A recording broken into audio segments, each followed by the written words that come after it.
Hello दोस्तों, स्वागत है आपके अपने यूट्यूब चैनल्स LEC में मीन्स लर्निंग इंजीनियरिंग क्लासेस। अपन डिस्कस करेंगे जो भी कई सारे फैसिलिटीज़ अपने वीडियो को अपलोड कर रहे हैं। मैं भी सिविल का फैसिलिटीज हूँ, मैंने IIT JMS क्वालिफाइड हूँ और SSC प्री क्वालिफाइड हूँ। सो दोस्तों, अपन डिस्कस करेंगे जो कि जनरली आने वाले कुछ समय में ये सिविल 5th सेमेस्टर का पेपर स्टार्ट होने वाला है। तो बेसिकली उसी को पॉइंट में रखते हुए हम कुछ सिलेबस को कवर करेंगे जो भी इस 5th सेमेस्टर का है। तो उससे रिलेटेड जो भी पॉइंट होंगे मैं कवर करता चलूँगा। तो स्टार्टिंग अपन करेंगे सॉइल मैकेनिक्स।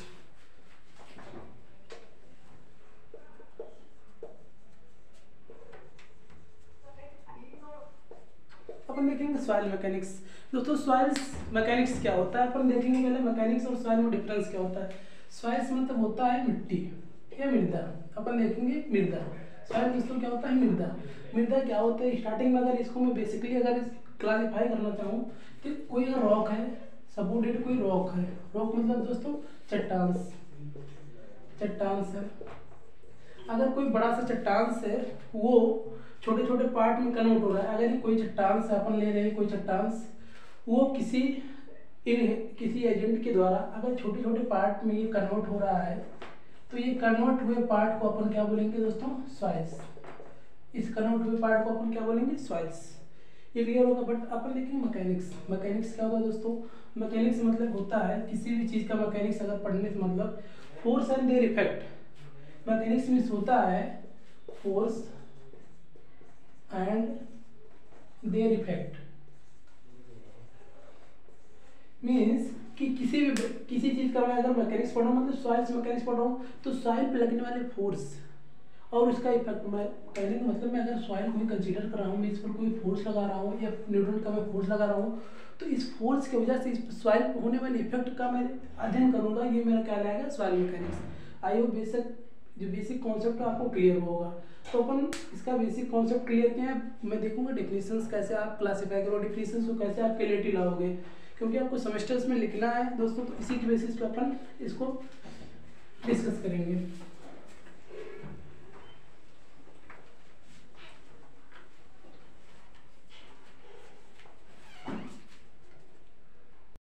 चलो ठीक है।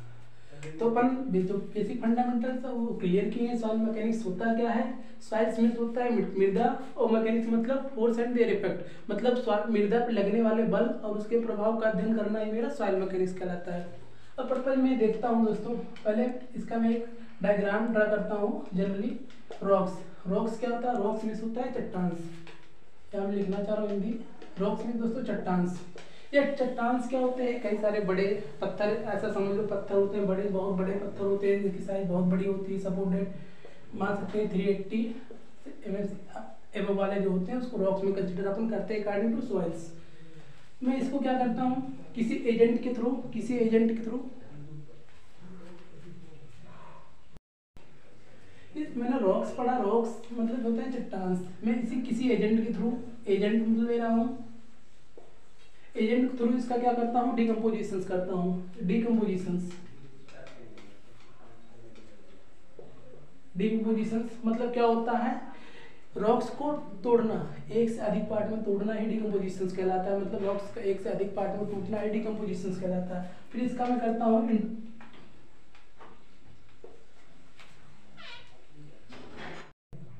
तो अपन रॉक्स पढ़े, रॉक्स का किसी एजेंट के थ्रू इसका डिकम्पोजिशंस होता है। डिकम्पोजिशंस होता है तो डिकम्पोजिशन से मेरा एक सॉफ्ट सॉइल बनता है। सॉफ्ट सॉइल्स दोस्तों में बोल सकते हैं कि नरम मृदा जो बनता है, इसी सॉफ्ट सॉइल्स को अपन बोलेंगे सॉइल्स। आई होप ये क्लियर होगा। मैंने स्टार्टिंग में क्या लिया, एक रॉक्स लिया, रॉक्स को किसी एजेंट के थ्रू में इसका डिकम्पोजिशन किया, डिकम्पोजिशन से मुझे एक सॉफ्ट सॉइल मिल रही है। इसी सॉफ्ट सॉइल को अपन बोलेंगे सॉइल्स। तो ये बेसिक फंडामेंटल्स थे कि अपन कैसे इसको क्लासीफाई करेंगे, कैसे क्या इसका डिकम्पोजिशन होता है, डिकम्पोजिशन से अपन को क्या फैक्टर्स मिल रहे हैं, उस फैक्टर से रिलेटेड अपन सॉइल का डेफिनेशन क्लियर किए हैं। तो अपन आगे बढ़ते हैं। अब दोस्तों अपन देखेंगे सॉइल्स। मैंने डिस्कस किया सॉइल मैकेनिक्स होता क्या है। सॉइल्स मतलब होता है किसी बड़े रॉक्स का छोटे छोटे पार्ट में टूटे हुए से जो बना हुआ एक सॉफ्ट सॉइल होती है। मतलब सॉफ्ट मृदा मतलब नरम मृदा जो होती है अपन उसे बोलेंगे सॉइल्स। और मैकेनिक्स मैंने क्या बताया कि फोर्स एंड देयर इफेक्ट मतलब हमारे सॉइल पर जो लगने वाले बल हैं और उसके प्रभाव का अध्ययन करना ये मेरा क्या कहलाता है, सॉइल मैकेनिक्स। उसके बाद मैंने रॉक्स पढ़ा, रॉक्स का उसके डीकम्पोजिशंस कराया, डीकम्पोजिशंस से मेरा क्या हुआ, सॉफ्ट सॉइल बना। इसी प्रोसेस को अपन सॉइल मैकेनिक्स बोलते हैं। अब ये सॉइल मैकेनिक्स का डेफिनेशन में अकॉर्डिंग टू टरजागी, अकॉर्डिंग टू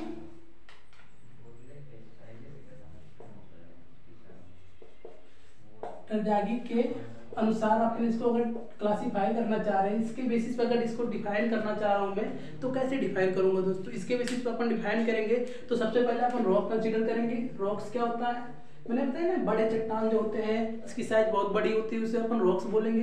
तो रॉक्स को कंसीडर किया। रॉक्स की क्या होता है, रॉक्स में कई सारे फिजिकल एजेंट हो सकते हैं, केमिकल एजेंट हो सकते हैं, जिसके थ्रू ये होता है, क्या होता है, बेहतरीन इसकी होती है।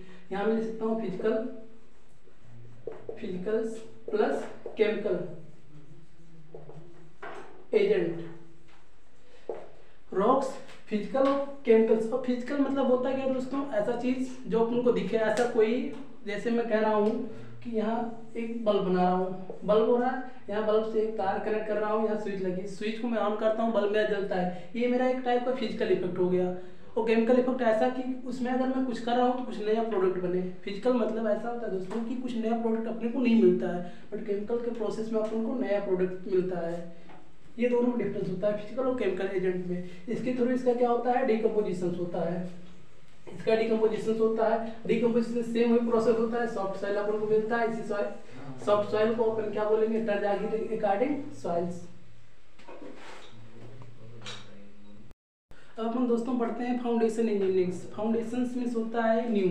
अगर कोई भी बिल्डिंग या स्ट्रक्चर अपन तैयार करते हैं तो सबसे बेसिक फंडामेंटल जो होता है फाउंडेशन होता है। फाउंडेशन इंजीनियरिंग अपन डालेंगे हेडिंग्स, फाउंडेशन इंजीनियरिंग। ये फाउंडेशन इंजीनियरिंग होता क्या है, इंजीनियरिंग अपन को पता है ना भाई क्या होता है इंजीनियरिंग। तो मैं बस देखूंगा पहले फाउंडेशन होता क्या है। फाउंडेशन मींस अगर किसी चीज का मैं अगर स्ट्रक्चर कोई मैं ड्रा करना चाह रहा हूँ, सपोर्टेड मैं स्ट्रक्चर ड्रा करना चाह रहा हूँ, तो स्ट्रक्चर जो टोटली डिपेंड होता है, कोई भी स्ट्रक्चर जिस पर डिपेंड करता है वो मेरा होता है बेसिक फंडामेंटल्स होता है फाउंडेशंस। अगर मेरा फाउंडेशंस अच्छा नहीं हुआ और फाउंडेशन अच्छा नहीं हुआ तो मेरा स्ट्रक्चर क्या करेगा, फेल कर जाएगा आफ्टर सम टाइम्स। तो आफ्टर सम टाइम ये फेल कर जाएगा भाई, टोटल लॉस होगा ना अपन का। एज ए इंजीनियर मैं ये नहीं चाहूँगा कि मेरा जो स्ट्रक्चर वो फेल हो जाए। तो अपन कई सारे चीज़ों को ध्यान में रखते हुए किसी स्ट्रक्चर का डिजाइन करते हैं। तो डिजाइन पीरियड में अपन ये बेसिक फंडामेंटल अपने माइंड में सेटअप करते हैं कि फाउंडेशंस को कैसे अपन डिजाइन करेंगे। और फाउंडेशन डिपेंड किस पे करेगा दोस्तों, सॉइल पर। जैसी मेरी सॉइल है उसी के बेसिस पर अपन फाउंडेशन, कई सारे फाउंडेशन होते हैं। तो जो अपन का जो फाउंडेशन होता है वो डिपेंड अपॉन सॉइल्स। तो टाइप ऑफ सॉइल पे डिपेंड करता है फाउंडेशन, किस पे डिपेंड करेगा, सब टाइप ऑफ सॉइल्स। अगर मैं कोई फाउंडेशन बनाना चाह रहा हूँ, सपोर्टेड एक फाउंडेशन ड्रा कर रहा हूँ मैं,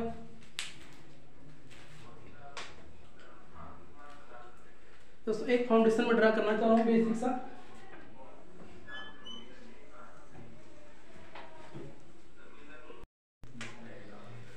तो दोस्तों अपन फाउंडेशन इंजीनियरिंग पढ़ा है। फाउंडेशन में होता है न्यू।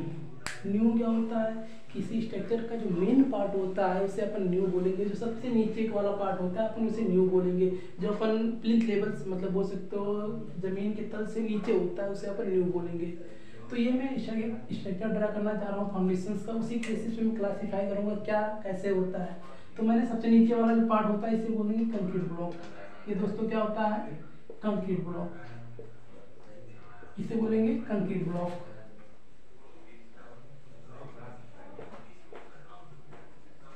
कंक्रीट ब्लॉक हो गया। देखते चलिए भाई मेरे, मैं सबसे नीचे वाले पार्ट को अपन क्या बोलेंगे, कंक्रीट ब्लॉक। इससे ऊपर जो होता है ये उसे इसके जो होते हैं खांचे होते हैं या ऑफसेट होते हैं।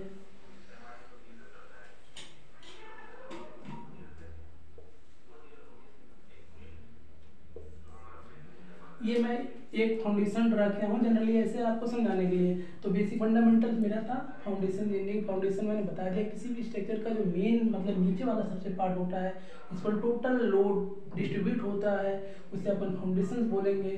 फाउंडेशन का मैंने एक ड्रा किया हो। फाउंडेशन का ये नीचे वाला जो बेस होता है इसे अपन बोल सकते हैं बेस भी,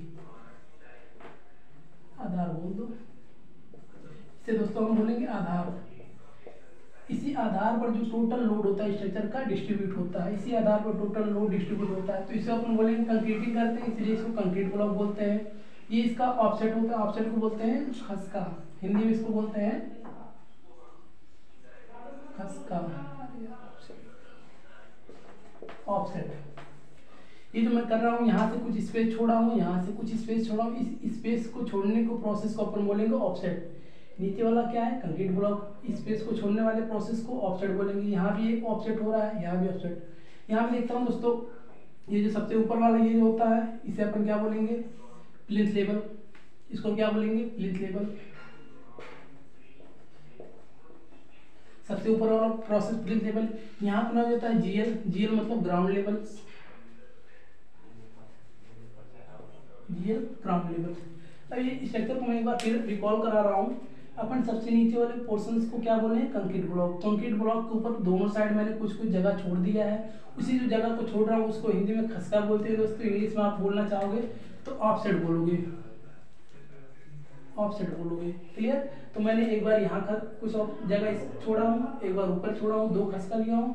उसके बाद मैंने देखा कि ये जो अपन पहले खसके के ऊपर वाले पोर्शंस को अपन क्या कर रहे हैं, ग्राउंड लेवल है, ये ग्राउंड लेवल है।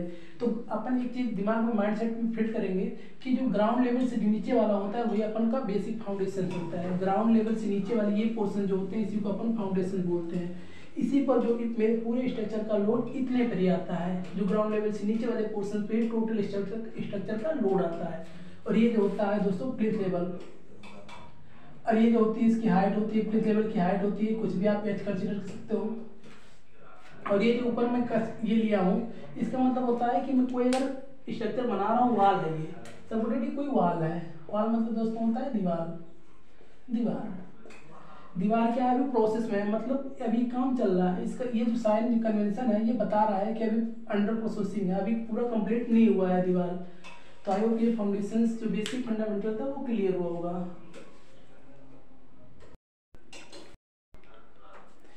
मैंने फाउंडेशन इंजीनियरिंग को डिस्कस किया, उसके थ्रू मैंने एक डायग्राम में ड्रा किया। डायग्राम के थ्रू मैं ये बताना चाह रहा था कि जो मेरा जीएस के नीचे वाला पोर्शन से वो टोटल स्ट्रक्चर का लोड को बियर करता है।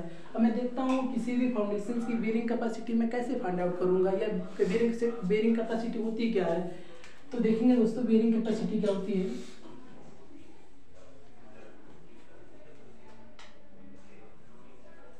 बेरिंग कैपेसिटी क्या होती है, बेरिंग कैपेसिटी मतलब सहन करने की क्षमता। किसी भी अगर कोई भी स्ट्रक्चर मेरा है, ये एक फाउंडेशन में ऐसे सपोर्टेड फाउंडेशन बना रहा हूँ, इस फाउंडेशन पे कोई दोस्तों मेरा लोड आ रहा है, अपन एक लोड डाल रहा हूँ, ये लोड है डब्लू है, ये लोड आ रहा है। तो ये लोड स्ट्रक्चर के लिए कैसा है, इसका क्या इफेक्ट होगा, ये टोटल चीज मैं पढ़ूंगा सॉइल मैकेनिक्स के अंदर। बट ये देखना चाह रहा हूँ कि ये जो मेरा ये जो है फाउंडेशन इस लोड को बियर कर पा रहा है या नहीं कर पा रहा है। अगर कर पा रहा है तो इसकी बियरिंग कैपेसिटी अच्छी है, और नहीं कर पा रहा है तो इसकी बियरिंग कैपेसिटी अच्छी नहीं है। मैं ये बताना चाह रहा हूँ बियरिंग कैपेसिटी होती क्या है, किसी भी बॉडी का जो एक्सटर्नल फोर्स या एक्सटर्नल लोड को बियर करने की कैपेसिटी जो होती है उसे बोलेंगे बेयरिंग कैपेसिटी।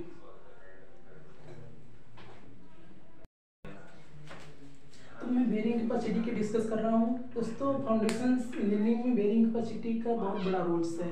अपन देखेंगे मैंने कोई फाउंडेशन ड्रा किया हूँ, फाउंडेशन के ऊपर कोई लोड लग रहा है, इस लोड का इस पर क्या इफेक्ट पड़ेगा। इफेक्ट करना जो होता है, इफेक्ट का जो अध्ययन करते हैं इसे सॉइल मैकेनिक्स टोटल ओवरऑल बोलेंगे। बट ये जो हमारा फाउंडेशन है वो फाउंडेशन इस लोड को बियर कर पा रहा है नहीं कर पा रहा है, इसका जो एनालिसिस करेंगे इसको बोलेंगे बेरिंग कैपेसिटी। अब देखेंगे मैं design of foundations, design of foundations.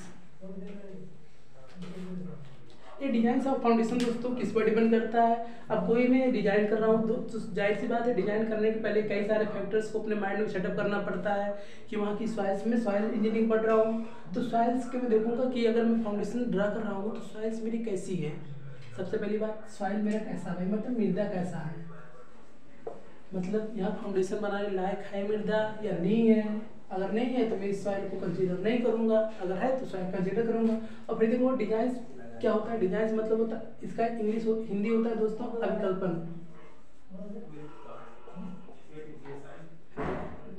Foundation engineering bearing का जो बेसिक फंडामेंटल्स है दोस्तों अपन क्लियर कर चुके हैं। अब आप देखते हैं बेरिंग कैपेसिटी होती क्या है। तो बेरिंग कैपेसिटी को डिस्कस करने से पहले मैं देखूंगा कि ये बेरिंग कैपेसिटी कैसे इसको क्लासीफाई करेंगे, कैसे इसको फाइंड आउट करेंगे और होती क्या है बेरिंग कैपेसिटी। तो मैंने एक बेसिक स्ट्रक्चर ड्रा किया हूँ, यहाँ एक फाउंडेशन बनाया हूँ। बेसिक फाउंडेशन के थ्रू अपन देखेंगे बेरिंग कैपेसिटी होती क्या है। तो फाउंडेशन पे मैंने कुछ लोड अप्लाई किया, इस फाउंडेशन पे मैंने कुछ लोड अप्लाई किया। इस लोड के थ्रू मैं देखूंगा कि इस फाउंडेशन की बेरिंग कैपेसिटी कितनी है। तो बेरिंग कैपेसिटी मतलब होती है सहन करने की क्षमता, सहन करने की क्षमता। किसी वस्तु की सहन करने की क्षमता। जैसे मैं ये मार्कर लिया हूँ, अब मार्कर को मैं खींच रहा हूँ, ये जब तक टूट नहीं रहा है तो मतलब जब तक नहीं टूटेगा तब तक इसकी बेरिंग कैपेसिटी अच्छी है। बट अगर फोर्स ज़्यादा लगा रहा हूँ, ज़्यादा टेंशन फोर्स लगा रहा हूँ तो टेंसाइल फोर्स ज़्यादा होने की वजह से ये क्या करे, ब्रेक कर जाएगा बीच से। तो इसकी बेरिंग कैपेसिटी उस कंडीशंस में क्या होगी, अच्छी नहीं होगी। बट जब तक ये नहीं टूट रहा है तब तक इसकी बेरिंग कैपेसिटी अच्छी है। मैंने सपोर्टेड ऐसे लिया, ऐसे कि टेंसाइल फोर्स लगा रहा हूँ, अगर बाहर की तरफ फोर्स लगता है टेंसाइल, ये अगर फोर्स होता है ऐसा दोनों प्रेस कर रहा हूँ तो ये कंप्रेसिव फोर्स है, ये क्लियर होगा, कंप्रेसिव, ये टेंसाइल। अगर दोनों बाहर है तो क्या हो रहा है, टेंसाइल, ये कंप्रेसिव। इस केस में मैं देख रहा हूँ अगर मैं दबा रहा हूँ ऐसा कोई, ये अगर खींच रहा हूँ, खींचने पर ये क्या हो रहा है, नहीं बढ़ रहा है तो इसकी बेरिंग कैपेसिटी अच्छी है। और अगर बढ़ जा रहा है तो इसका बेरिंग कैपेसिटी अच्छी नहीं है। तो मैंने क्या किया, लोड लिया, लोड इस पर अप्लाई किया। इस लोड के थ्रू देखते हैं अगर ये फाउंडेशन इस लोड को इजी वे में बियर कर सकता है, इजी वे में अगर सह सकता है तो इसकी बेरिंग कैपेसिटी अच्छी है। अगर नहीं फेल कर जाएगा, मे भी अगर क्या कर रहा हूँ, अगर यहाँ लोड डाल रहा हूँ W न्यूटन का और ये जो मेरा फाउंडेशन वो फेल कर गया, अगर फेल कर गया तो अपनी बेरिंग कैपेसिटी इस फाउंडेशन की अच्छी नहीं है। तो ये बेरिंग कैपेसिटी होती क्या है, किसी वस्तु पर लगाया गया बल, अगर वो बल को सह रहा है, अगर जब तक वो सह ले जा रहा है तो वही उसकी मैक्सिमम कैपेसिटी है by D, that calls bearing capacity. अगर वो नहीं सह पा रहा है तो क्या रहा है, उसकी बेरिंग कैपेसिटी अच्छी नहीं है। अपन डिजाइन फंडामेंटल से हो सकते हो, डिजाइन ऑफ फाउंडेशन पढ़ रहे थे। तो देखते हैं दोस्तों डिजाइन ऑफ फाउंडेशन को कैसे अपन एनालिसिस करेंगे। डिजाइन ऑफ फाउंडेशंस, तो डिजाइन ऑफ फाउंडेशंस को एनालिसिस करने से पहले कुछ जो बेसिक टर्म है उसको मैंने क्लियर कर दिया, इसलिए कि इसके बेसिस पे अपन डिजाइन ऑफ फाउंडेशंस को क्लासिफाई कर सकते हैं। तो ये डिपेंड किस पे करता है दोस्तों, डिजाइन ऑफ फाउंडेशन डिपेंड किस पे करेगा, तो डिपेंड करेगा टाइप ऑफ लोड्स पर, types of load plus types of soil पर। अभी क्या होता है देखेंगे।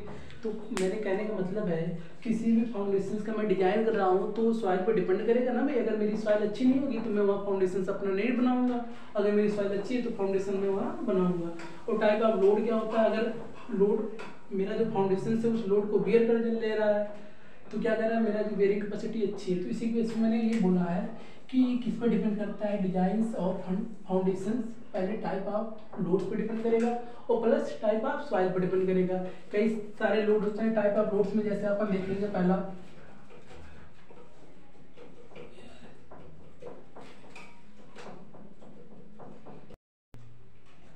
टाइप ऑफ लोड में कई सारे लोड होते हैं। अपन जैसे सबसे पहले देखेंगे कि चल लोड, चल भार देखेंगे, अचल भार, एक बिल्ड लोड या बोल सकते हो वाई भार। जो बेसिक और तीन होते हैं, चल मतलब जो वेरिएबल्स हो, ऐसा लोड जैसे मैं कोई स्ट्रक्चर ड्रा कर रहा हूँ या रोड सपोर्टेड आप रोड समझ लो, और रोड पे जो अपन का लोड लगता है वो चलवार होता है क्योंकि वेरिएबल्स होता है। कई सारे व्हीकल्स आती जाती हैं तो उस पर लोड कांस्टेंट नहीं होता। जैसे मैंने कोई व्हीकल ड्रा कर दिया दोस्तों, ये व्हीकल्स है, इस पर आ रही है तो व्हीकल्स क्या होता है, कांस्टेंट पे चल नहीं रही, वो वेरिएबल्स से मूव कर रही है। तो इसकी वजह से जो मेरा आ रहा है लोड उसको बोलेंगे चल लोड। और चल मतलब कांस्टेंट वे में, जैसे मैं कोई स्ट्रक्चर ड्रा कर रहा हूँ, स्ट्रक्चर का जो लोड होता है फाउंडेशन पे उसको बोलेंगे अचल भार। स्ट्रक्चर का लोड होता है उसको बोलेंगे अचल भार। जैसे फाउंडेशन में ड्रा कर रहा हूँ, फाउंडेशन के ऊपर अपने स्ट्रक्चर ड्रा कर रहा हूँ, स्ट्रक्चर ड्रा कर रही स्ट्रक्चर, मेरे स्ट्रक्चर मतलब होता है कि कोई मैं घर बना रहा हूँ। अगर घर बना रहा हूँ तो घर का जो पूरा भार होगा अपने न्यू पे ही आएगा, तो न्यू क्या करेगा, उसको बियर करेगा। तो कहने मतलब ये अचल भार मतलब कि जो मेरे घर पूरे घर का जो भार है वो फाउंडेशन पे आ रहा है और वो कांस्टेंट वे में आ रहा है, मतलब वो चेंज नहीं हो रहा है। जितना एक बार आप डिजाइन कर दिए हो, मतलब टोटल अगर जो भी इसका मेरे घर का जो लोड है या भार है उतना ही रहेगा, वो चेंज नहीं होगा, तो उसको बोलेंगे अचल भार। वाय भार मतलब क्या होता है, विंड लोड। विंड लोड क्या होता है, विंड लोड मतलब हवा के द्वारा, मतलब जो भी लोड अपन स्ट्रक्चर बियर कर रहा है उसको बोलेंगे विंड लोड। तो कई सारे फैक्टर्स होते हैं टाइप ऑफ लोड्स में, मैंने बताया चल लोड, अचल लोड और वायु भार। तो ये अपन को बेसिक जो फंडामेंटल्स है वो क्लियर हुआ कि टाइप ऑफ लोड्स कितने होंगे और टाइप ऑफ सॉइल, कई सारे सॉइल्स होंगे। अभी आगे अपन टाइप ऑफ सॉइल को डिस्कस करेंगे इंडेक्स वाले चैप्टर में। यहाँ अपन इंट्रोडक्शन पढ़ रहे हैं। इंट्रोडक्शन मीन्स किसी भी सब्जेक्ट को पढ़ने से पहले इसमें अपन को पढ़ना क्या क्या है, ये चीज़ें एनालिसिस करेंगे, जिससे आपके माइंड में उसका पिक्चर बन जाएगा कि अपन को इस सब्जेक्ट के रिलेटेड पढ़ना क्या है। तो मैं भी इसका एक इमेज फॉर्मेशन ड्रा कर रहा हूँ कि अपन इसको इस सॉइल में पढ़ना क्या है, क्या क्या इस सब्जेक्ट में कवर करना है। जो जो कवर करना है मैं अभी ऐसे इंट्रोडक्शंस के थ्रू मैं क्या कर रहा हूँ आपके अगले पढ़ा रहा हूँ। तो ये जो बेसिक फंडामेंटल्स है वो क्लियर हुआ। डिजाइन ऑफ फाउंडेशन, तो डिजाइन ऑफ फाउंडेशन दो चीज़ों पर डिपेंड करता है मेनली। अगर आपको लिखने के लिए आ रहा है, सेमेस्टर पेपर दे रहे हैं दोस्तों, सेमेस्टर पेपर के लिए, तो डिजाइन ऑफ फाउंडेशन आ रहा है तो सबसे पहले लिखेंगे डिजाइन होता क्या है, डिजाइन में अवकल्पन, डिजाइन में हिंदी इसको लिखेंगे ऐसा। अगर मेरे रिगार्डिंग की सेमेस्टर में भी दोस्तों ये डिजाइन ऑफ फाउंडेशन लिखा होता है तो कोई प्रॉब्लम क्रिएट नहीं होगी, बट अगर प्रॉब्लम क्रिएट हो रही है तो मैं यहाँ ड्रा कर रहा हूँ। इसका मीन्स होता है अवकल्पन, ऑफ मीन्स होता है का, या वो सोचो फाउंडेशन में न्यू। अब इसको मैं अगर सही से लिखना चाह रहा हूँ, न्यू का अवकल्पन कैसे आप करोगे। न्यू का अवकल्पन तो दो फैक्टर पर डिपेंड करता है। ये जो पहला फैक्टर मैंने बताया टाइप ऑफ लोड, मतलब भार के प्रकार पर डिपेंड करता है, भार के प्रकार पर डिपेंड करता है। और दूसरा जो होता है सॉइल के प्रकार पर, मतलब मृदा के प्रकार पर डिपेंड करेगा। तो मैंने जो बताया भार के प्रकार, कई सारे मैंने भार ड्रा यहाँ बताया है। चल भार क्या होता है, ऐसा भार जो वेरिएबल्स हो, मतलब कांस्टेंट वे में ना हो, वो चलता, मतलब कोई बॉडी अगर चल रही है मूवेबल से तो उसके द्वारा जो अपन को लोड कंसीडर हो रहा है वो अपन बोलेंगे चल भार। अचल भार मतलब ऐसा जो कोई कांस्टेंट बॉडी उसके द्वारा अपन जो लोड कंसीडर करेंगे उसको बोलेंगे अचल भार। मिड लोड अपन जैसे मतलब वायु के द्वारा जो अपने स्ट्रक्चर पर लोड आ रहा है उसे बोलेंगे mid load.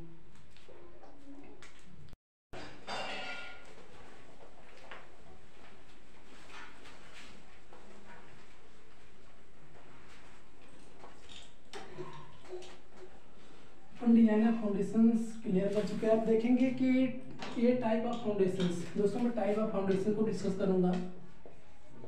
Type of foundations, तो सबसे पहला जो होता है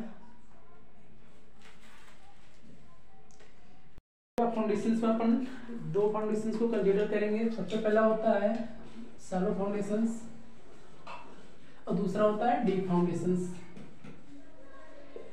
शैलो फाउंडेशंस मतलब ऐसा फाउंडेशंस की जैसे अपन देखेंगे, इसको हिंदी में लिखना चाह रहा हूँ दोस्तों, उथली नींव, उथली नींव। और ये जो होता है डीप मतलब गहरी नींव।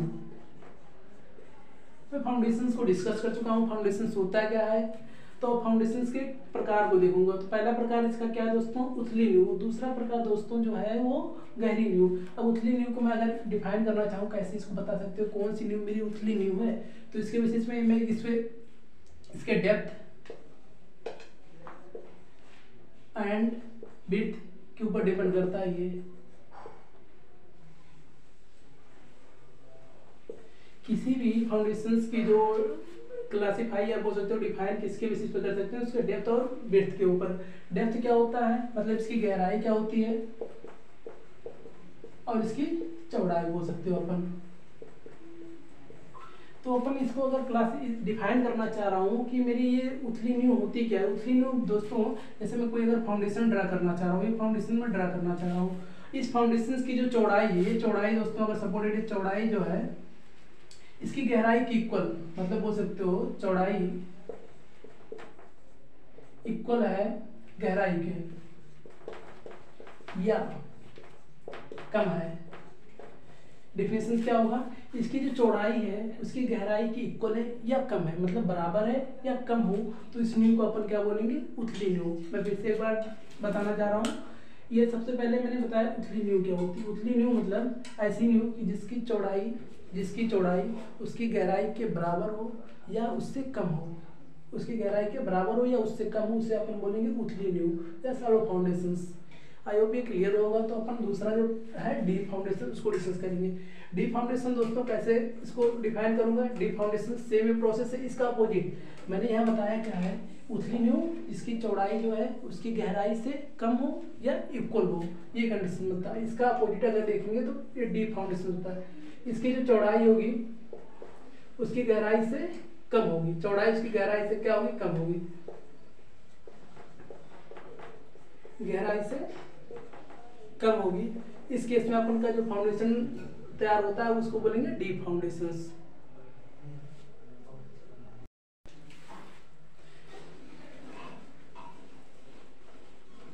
अपन कुछ सॉइल्स के बेसिक कॉन्सेप्ट को डिस्कस करेंगे। सॉइल के बेसिक कॉन्सेप्ट क्या होते हैं। Basic concept of soils. तो बेसिक कॉन्सेप्ट ऑफ सॉइल्स में कोई सॉइल कंसीडर करना चाह रहा हूँ, अब सपोर्टेड है कोई, मैंने सॉइल कंसीडर किया, इस सॉइल को मैं देखना चाह रहा हूँ। सॉइल में मेरे कुछ वाटर कंटेंट भी प्रेजेंट होंगे, वाटर कंटेंट, और कुछ मॉइस्चर मतलब एयर भी होगा, और सॉलिड के पार्ट भी होंगे। तो यहाँ मैं कहना क्या चाह रहा हूँ, अगर मैं कोई सॉइल कंसीडर कर रहा हूँ उसमें तीन चीज प्रेजेंट होंगे। पहला होता है सॉलिड, दूसरा होता है वाटर कंटेंट, तीसरा होता है एयर कंटेंट, मतलब कुछ एयर के भी पार्ट होंगे, कुछ सॉइल्स के, कुछ सॉलिड के। तो इसको आप कैसे मैं इसको फेज डायग्राम के थ्रू ड्रा करना चाह रहा हूँ, ये बेसिक कॉन्सेप्ट के थ्रू अपन देखेंगे कि किसी भी सॉइल्स को मैं फेज डायग्राम में कैसे ड्रा कर सकता हूँ, कैसे बता सकता हूँ किसी सॉइल में कितना हमारा वाटर कंटेंट है, कितना सॉलिड है, कितना एयर है। तो इसको मैं कैसे डिफाइन कर सकता हूँ या फाइंड आउट कर सकता हूँ, उसको देखूंगा। तो फेज डायग्राम के थ्रू अपन देखेंगे कि ये कैसे अलग अलग होंगे।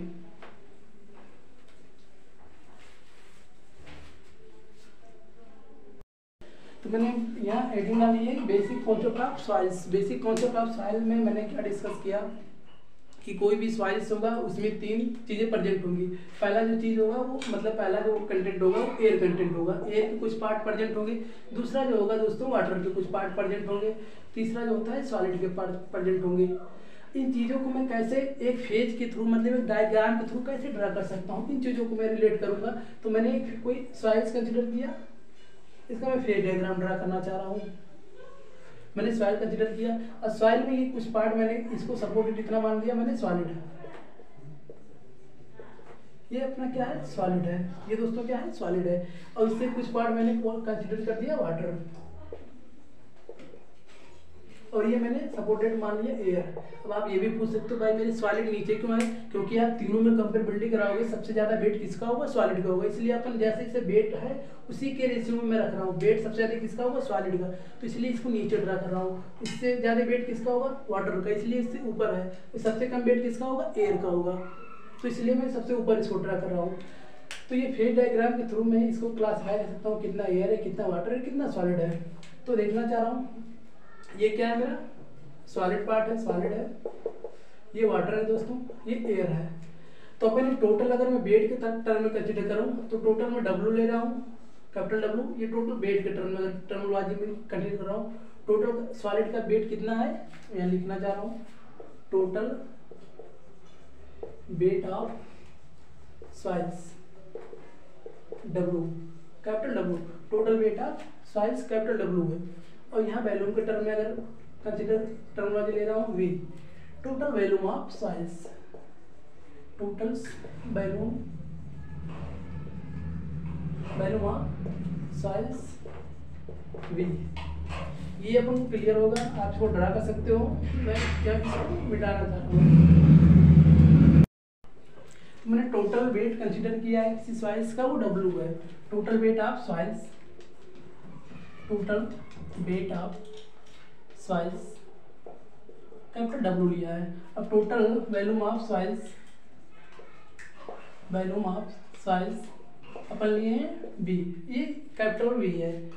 तो इसी टर्मोलॉजी में मैं कैसे इसको क्लासीफाई करूँगा ये देखना चाह रहा हूँ। तो अगर मैं ओनली सॉलिड का कंसीडर करूँ तो सॉलिड का वेट क्या होगा दोस्तों, सॉलिड का वेट कंसीडर करूंगा, वाटर का वेट कंसीडर करूंगा, एयर का अलग अलग तीनों का वेट कंसीडर करूंगा। एयर का कुछ वैल्यूम होगा, वाटर का कुछ वैल्यूम होगा, सॉलिड का वैल्यूम कुछ होगा। तो इस तीनों टर्मिनोलॉजी को अलग अलग मैं वे में लिखना चाह रहा हूँ। अगर सॉलिड का वेट कंसीडर करूंगा तो क्या लिखूंगा, WS। WS क्या होता है, वेट, इज फॉर सॉलिड। तो सॉलिड का बेस को अपन क्या बोलेंगे दोस्तों, ये क्या होता है, सॉलिड वेट मीन्स WS। ये किसका वेट हो गया, सॉलिड का। अभी वाटर है दोस्तों, तो वाटर मतलब पहले लिखेंगे वेट, इसके नीचे वाटर मतलब W। ये क्या लिख रहे हैं, मतलब वाटर का जो वेट है WW है। और सपोर्टेड सेम इसी प्रोसेस में अपन क्या लिखेंगे, एयर का वेट। तो एयर का वेट लिखेंगे। एयर का वेट अगर कंसीडर करोगे तो आप जानते हो जनरली कि एयर का कोई वेट कंसीडर नहीं होता है, इसे निग्लेजिबल मान लिया जाता है। बट अपन लिख सकते हो एयर का वेट कुछ होता नहीं है, इसको जीरो कंसीडर करोगे, जीरो कंसीडर करोगे। आई होप ये क्लियर होगा कि एयर का वेट अपन जीरो क्यों कंसीडर करते हैं, क्योंकि आप एयर का वेट कंसीडर नहीं कर पाओगे ऐसे इजी वे में। तो ये चीजें हैं। सबसे पहले मैंने क्या लिखा, WS मतलब होता है weight of solid, WS weight of solid, WW weight of water. इसका जो मैंने माना निग्लिजिबल है, मतलब जीरो के इक्वल में कंसीडर कर सकता हूँ। सेम प्रोसेस में अपन वैल्यूम की टर्मिनोलॉजी को लिखना चाह रहा हूँ, वैल्यूम की टर्मिनोलॉजी को लिखना चाह रहा हूँ। तो ये क्या लिखूंगा, VS मतलब volume of solid, VS means volume of solid. और दूसरा टर्मिनोलॉजी क्या है दोस्तों, वाटर को कंसीडर कर रहा हूँ तो क्या होता है, BW मतलब क्या होता है दोस्तों, वैल्यूम ऑफ वाटर। तीसरा टर्मिनोलॉजी क्या होता है, एयर का तो वैल्यूम कंसीडर आप करोगे ही ना, आप इसका वेट नहीं माने हो, वेट निग्लेजिबल है बट उसका वैल्यूम तो होगा ना। तो मैंने इसका वेट क्या माना, निग्लेजिबल, बट इसका वैल्यूम कुछ ना कुछ तो होगा। तो मैं क्या लिखूंगा, VE लिखूंगा दोस्तों, मतलब volume of air, volume of air consider करूंगा। इसी के थ्रू मैं अपन कुछ इसके प्रॉपर्टीज को रिलेट करना चाह रहा हूँ। यहाँ मैं दो चीज ले रहा हूँ। अगर मैं टोटल वेट कंसीडर करना चाहूँ, टोटल वेट अगर कंसीडर करना चाहूँ, W की वैल्यू क्या होगी, टोटल वेट है ना, टोटल वेट ऑफ सॉइल का वेट क्या लिखेंगे, ये दोनों जोड़ेंगे ना, WS प्लस WW। और ये तो जीरो है, जीरो मतलब कुछ नहीं होता है, तो अपन दो चीज जोड़ेंगे, WS प्लस WW। मतलब WS मतलब क्या होता है, weight of solid, weight of solid, और WW मतलब वेट ऑफ वाटर। ये तो जीरो माने हो, तो total weight of soils equal क्या होगा, WS plus WW means weight of, इसको मैं अभी लिख रहा हूँ, क्या होता है ये, टोटल वेट ऑफ सॉइल्स। और ये दोस्तों क्या होता है, वेट ऑफ सॉलिड, और ये होता है weight of water. I hope ये जो टर्मिनोलॉजी होगा आपको क्लियर हो रहा होगा कि मैंने WW क्यों लिया और WS क्यों लिया, क्योंकि WW क्या होता है, वेट ऑफ वाटर कंसीडर कर रहा हूँ, WS मतलब वेट ऑफ सॉलिड। और ये जो होता है एयर का जो वेट होता है निग्लेजिबल होता है, तो अपन जीरो कंसीडर कर सकते हैं। तो टोटल अगर वेट में कंसीडर करना चाह रहा हूँ तो ये दोनों एक साथ ऐड हो जाएंगे, तो ऐड होगा क्या होगा, WS प्लस WW। तो टोटल वेट अपन का क्या निकलेगा, weight of solid plus weight of water. I hope ये जो टर्मिनोलॉजी क्लियर होगा। आप देखते हैं इसी वे में क्या देखेंगे, वैल्यूम्स को कंसीडर करूंगा। Total volume of soils, total volume of soil लेना चाह रहा हूँ, तो भैया सबसे पहले क्या होता है, VS मतलब volume of solid. Same process में volume of water, same volume of air. यहाँ एयर का तो वैल्यूम होता है ना, आप उसको वेट में नहीं लेवल ले रहे हो, बट एयर का वैल्यूम होगा तो इसको आप कंसिडर करोगे। तो टोटल वैल्यूम ऑफ एयर कितना होता है, VS plus BW plus VA। मतलब VS क्या होता है, वैल्यूम ऑफ सॉलिड, BW क्या होता है, वैल्यूम ऑफ वाटर, VA क्या होता है, वैल्यूम ऑफ एयर। तो अगर ऐसा कोई क्वेश्चन पुटअप कर रहा है किसी भी सॉइल्स में, फेज डायग्राम के थ्रू अगर कोई बनाना चाह रहा है कि बोले कि टोटल वेट ऑफ सॉइल कितना होगा, तो बोल सकते हो आप दोस्तों कि WS प्लस WW मतलब weight of solid plus weight of water को एक साथ ऐड करूंगा तो मेरा टोटल वेट ऑफ सॉइल मिलेगा। सेम अगर कोई पूछना चाह रहा है कि किसी भी सॉइल्स का वैल्यू कैसे मैं फाइंड आउट कर सकता हूँ, तो आप बोल सकते हो weight of solid plus weight of water plus weight of air एक साथ ऐड करोगे तो जो उनका वैल्यू मिलेगा वो क्या होगा, टोटल वेट ऑफ सॉइल का मिलेगा। तो दोस्तों ये इंट्रोडक्शन था। इंट्रोडक्शन में मैंने सिलेबस से रिलेटेड मतलब जो भी मैं टॉपिक पढ़ रहा था, मतलब जो सब्जेक्ट लिया था उसके बेसिस पे जितने भी टॉपिक थे उसको मैं इंट्रोड्यूस किया हूँ। किसी भी फाउंडेशंस को कैसे आप डिजाइन कर सकते हो, सॉइल्स क्या होती हैं, सॉइल का फॉर्मेशंस क्या होता है, इसका इंटीग्रेशंस क्या होता है या कंपोजिशंस क्या होता है, मैंने सॉफ्ट सॉइल के बारे में। तो इसी के रो में, इसी के वे में मैं नेक्स्ट क्लास में जो अपन डिस्कस करेंगे, टाइप ऑफ सॉइल पढ़ेंगे, इंडेक्स ऑफ सॉइल पढ़ेंगे, फाउंडेशन इंडेक्स पढ़ेंगे, कई सारे जितने भी इसके टॉपिक है सॉइल्स को वो मैं कवर करूंगा। और नेक्स्ट वीडियो से मैं क्या करूंगा, क्या जो थियोरेटिकल पार्ट है उसको मैं दिखाता चलूंगा साथ ही साथ। तो हमारे चैनल्स का नाम है दोस्तों LEC, इसको आप बहुत सारा प्यार और सब्सक्राइब करते चलिए।